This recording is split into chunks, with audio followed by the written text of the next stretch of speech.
subway saw big changes after its first 40 years. The city took over the private lines, and doing the subway was no longer a novelty. The challenge was to find ways to bring back that old magic, and one idea caught Hollywood's attention.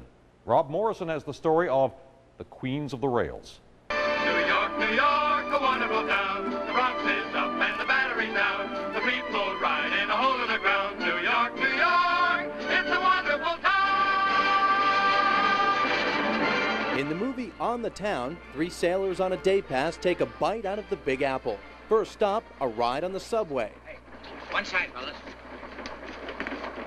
Hey, what are you doing? Putting up a little artwork. There. Miss Turnstiles for the month of June. Huh? Meet lovely Ivy Smith. Gee, a real New York glamour girl. A debutante, I'll bet. She must be pretty important. The beauty of Miss Turnstiles stops the sailors in their tracks. Gee, she's wonderful. The idea of a Miss Turnstiles was based on the real-life Miss Subways contest. They were the pinup girls of the subway, featured on cards that graced the trains. On each card, there was a picture of the current Miss Subways with a caption describing her goals. For Marie McNally, it was mastering the art of making argyle socks for her favorite beau. For Helen Lee, studying Chinese at Columbia University. For Joel Amante, whipping up a mean dish of Italian spaghetti.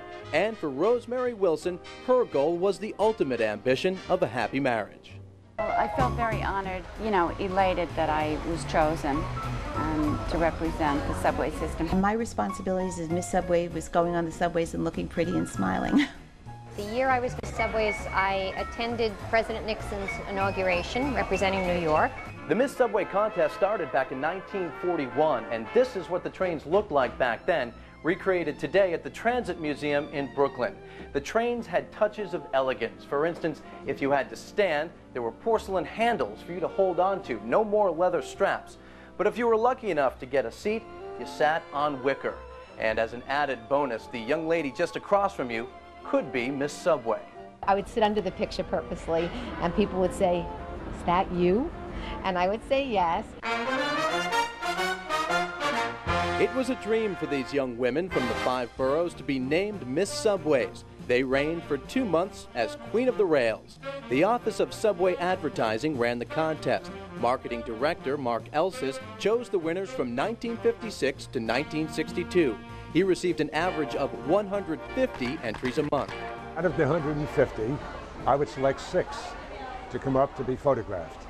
And in effect, I didn't select them as subways, the camera did, because it was strictly a photographic contest. It hadn't anything to do with talent, anything to do with ability, a job, or anything like that. It had to do with money. The contest was created as a way to get the subway riders' attention, to get them to look up, not necessarily to admire Miss Subway's beauty, but to look at the advertisements around her. In this case, an ad for Burma Shave. No brush, no lather. But for Miss Subways, it was their claim to fame. I got to see a premiere of Finian's Rainbow and met Fred Astaire. And we went to a lot of ribbon-cutting ceremonies when they opened the 57th Street station, and a lot was happening at that time. The first Miss Subways was 15-year-old Mona Freeman. It was a ride that took her to Hollywood, appearing in more than 40 films. Another subway rider with stars in her eyes was a teenager named Ellen Hart.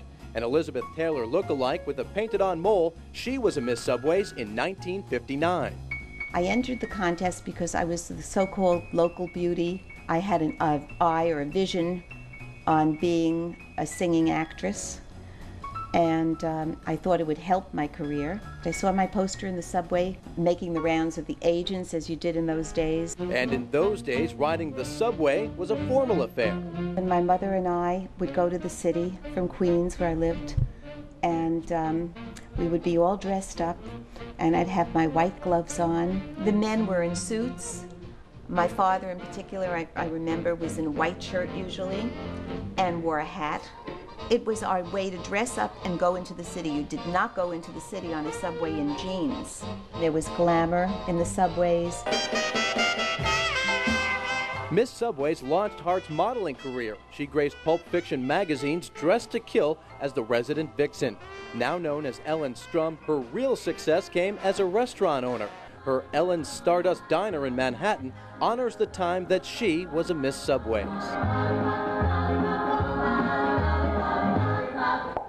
I'm so delighted that everybody is here. We have a big turnout for the Miss Subway reunion. This spring, to celebrate the Subway centennial, Sturm reunited 20 contest winners, ages 56 to 82.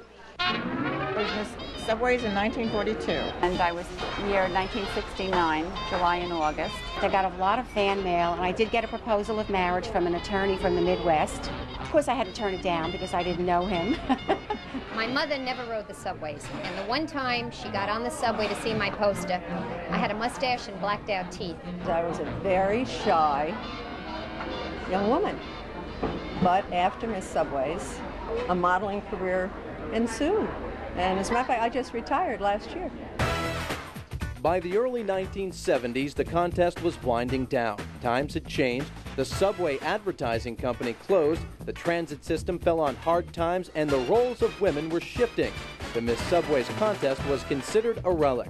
But for these women, the contest represented the city's glory years.